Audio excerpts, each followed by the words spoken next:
So Kate, what do you do to ensure that we're using the right language? What are your guiding principles? So my guiding principle is don't let language be a barrier to having a conversation. Nobody reasonably would be offended if you got it wrong clumsily, if within that you said, I want to make this, as I said before, repeating myself, but I want to make this a really positive experience for you. I want to get it right. What's the right way for me to reference you? Is there anything that I need to know? If somebody, for example, has a very severe speech impairment on an interview, what do you do? Do you ignore it and hope that they can get out of the room quickly because you can't manage the interview? Obviously not. What you do is say, what can I do to make this a comfortable experience for you? What's the best method for us to conduct this interview?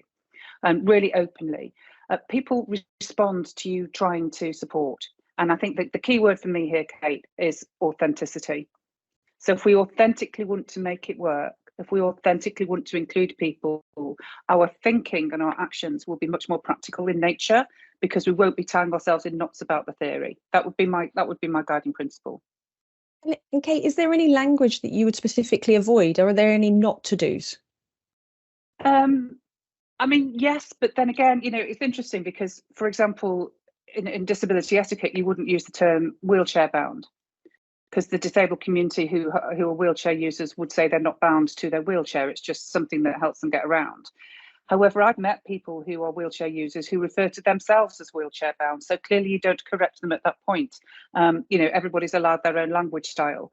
But it's you wouldn't say I'm able-bodied, you'd say I'm non-disabled, for example, because what we're doing is saying essentially we want to include everybody. Everybody's got different nuances about them, whether it's a disability, a caring responsibility, a life circumstance.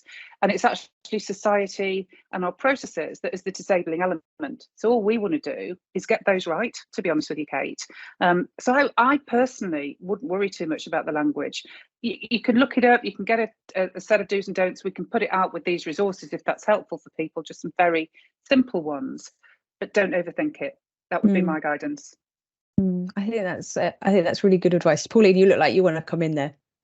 Oh yeah, I just wanted to say, I agree with Kate. People are individual, and no two people will approach their disability in exactly the same way, even though you might think that it's exactly the same. And so it is important to ask people for what their preference is, how they'd like to be referred to, how they'd like to be supported during an interview process.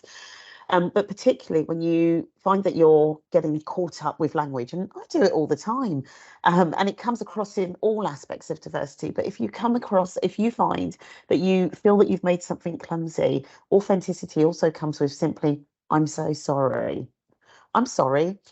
Let's reset, or I'm sorry. Thank you for sharing that with me, or thank you for letting me know how best to support. And then the most important part is don't do it again.